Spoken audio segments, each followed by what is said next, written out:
Good morning to you all once again. I'll be discussing about the child with spectacle. To say, I think these are the little patients who come to our OPD or to the clinic, and the topic I've chosen is myopia. So, why is it relevant? Uh, it's discussed and discussed in all the pediatric rounds that by 2050, 50% of the world population is going to be myopic, and 10% is going to be high myopia. So when you diagnose myopia, it's not enough actually. That is what we can all diagnose myopia. But monitoring progression, that is the mainstay of myopia management. And we can always prevent a little bit, the progression of myopia. That is, prevention is better than cure. Lifestyle modifications, which I think can be implemented in children, and there have been myopia control clinics which have discussed the lifestyle modifications in the form of questionnaires. I think the myopia control clinics are the big thing now. The bus is on myopia control, and just to go through these degrees: mild, moderate, and high. And we know all this, that is 0.5 to 2 diabetes is mild and moderate is 2 to 6. And that is that group which comes to general ophthalmologist, and which are managed by them. And the high myopias are more than 6, and they are the pathological myopia. And there is one condition called as pre-myopia, and the International Myopia Institute have defined pre-myopia as a refractive state of the eye between plus 0.75 and 0.5 diopters in children, where a combination of baseline refraction, age, and other quantifiable risk factors. So they have put risk factors which provide a sufficient likelihood of future development of myopia to merit preventive measures. So pre-myopia is like your pre-diabetes, and myopia is said to be the youngest lifestyle disease. Myopia, they have labeled it as a childhood lifestyle disease. So pre-myopia is one condition, and which has to be treated with the preventive measures. So coming to risk factors, gender-wise, the girls are more prone to myopia progression than boys because they have more of indoor activities and more stuck to books. But these are the studies which show all that. And parental myopia, that is 3 times risk in children with both myopic parents, and a strained visual environment, that is reading and writing continuously and with screens. And we cannot get rid of screens now, but we can control them. Urban is having a more incidence with as a risk factor because of the constricted living spaces, and higher levels of education, higher levels of aspirations all contribute to myopia. And school type more relevant in India because we do have private schools and the government schools. So the children are forced to study, cutting off their PT time. So these are risk factors, and higher individual monthly income. So that is also told to progress myopia. So progression of myopia is multifactorial: genetics, parental myopia, screens, indoor activity, near activity. But a preventive measure is outdoor activity of more than 2 hours per day. So 14 hours per week. That should be recommended and done by parents, and that is prevents myopia progression.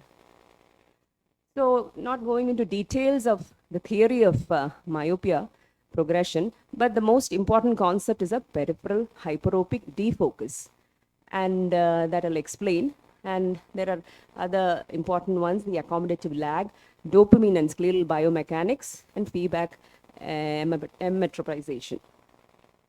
So this is the shape of this is the shape of the eyeball when you come to myopia. So you can see that it is having, when you see the third picture, the myopia is, the shape is like a conical, it's like a cone.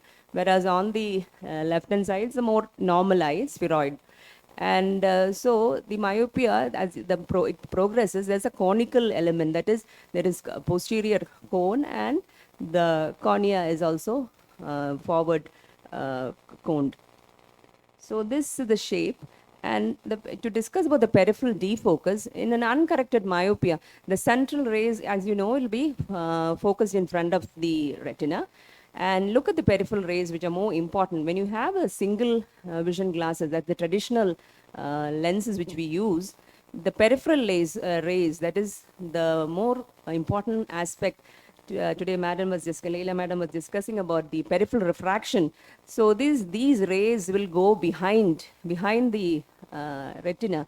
That is the hyperopic defocus which comes in the progression of myopia, and that stimulates the retina. It sends signals to the retina to bring the elongation of the eyeball. So the hyperopic defocus is the stimulus for further increase in the axial length. Then as I said, growth of the eyeball is not phobia driven. As we all earlier, I think the PG days, we thought it was the phobia which does all the main part of the growth, but it is the peripheral hyperopic defocus which brings about the growth. These are all studies which is done in monkeys, and which is, they have done the study in 2007 by Earl Smith, which demonstrated that there is a peripheral hyperopic defocus which brings about the growth of the eyeball. So myopia progression, what should you do, and what is good for the patient? So when you have this myopia progression, that is why the myopia control clinics have come into the existence. And myopia control clinics, I think it can be set up by the ophthalmologist. But as I said, diagnosis of myopia is not enough. You have to see the progression of myopia. And the AIOS has given these guidelines that must do, good to do, and exploratory test which should be done in a patient with myopia. As you all know, we do the visual acuity, slit lamp, IOP, fundus, and cyclorefraction. Cyclorefraction has to be done with a dilated fundus examination to bring out the myopia. That is, because we'll be following up these patients as usual. We'll be following by 6 months, 1 year with cyclorefraction. And I'll be taking a little more time. And good to do is the axial length, the optical biometry, far enough, which is good. Corneal topography, and fundus photo, tear film assessment. Tear film assessment if you are giving contact lenses. So exploratory also has to be done. That is, peripheral refraction stands top on the list. Pupillary aberrometry, and macular OCT. And treatment-wise, as we know, we give the single vision lenses as a first line, and these are as standby spectacles. So the single vision lenses are given by the ophthalmologist, the general ophthalmologist, as the first line. And as I talk, the progression of myopia, there are options that we'll be discussing, and lifestyle modifications. See, the options are pharmaceutical agents, atropine, and optical defocus lenses. Atropine is 0.01 and 0.05. And defocus lenses, the DIMS, the highly aspheric, that is the halt lenses, the care lenses, and the dot lenses.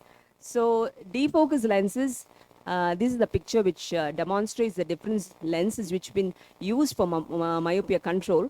I'm not going to get into details, but there is a central 9 millimeter of clear area which focuses the refractive rays onto the retina, and the peripheral lenses will bring about the myopia control. Myopia control designs, what it does do is that the peripheral rays are focused in front of the retina.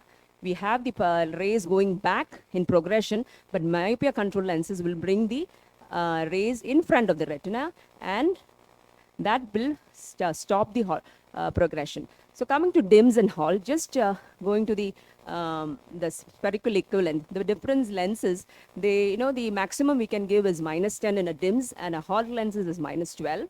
And the cylindrical power is also around, you cannot treat more of cylinders. So in myopia, it has to be a truly myopia with little bit astigmatism.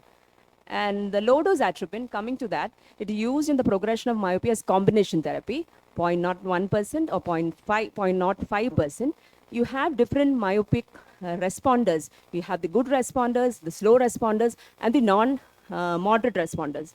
And it should be avoided in children less than 4 years. So because we do give these drops, and we have to progress, we have to know the progression of myopia. So mechanism of myopia atropine is not yet clear. That is why the FDA has not approved it yet.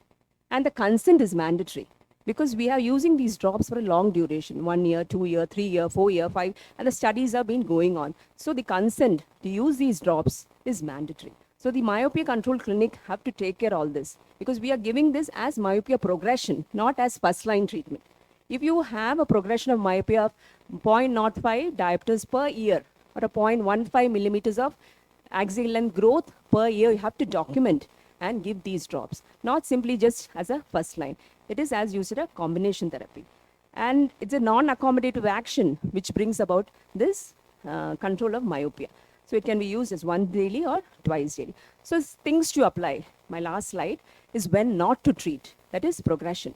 That is, pathological myopia doesn't have any role for these medications or the optical. Pure astigmatism, we don't treat them. And hyperopic refraction and no documented progression. So let's avoid, you should not undercorrect a myopia, give the full correction, and no prescription without cycloplegic refraction. Thank you.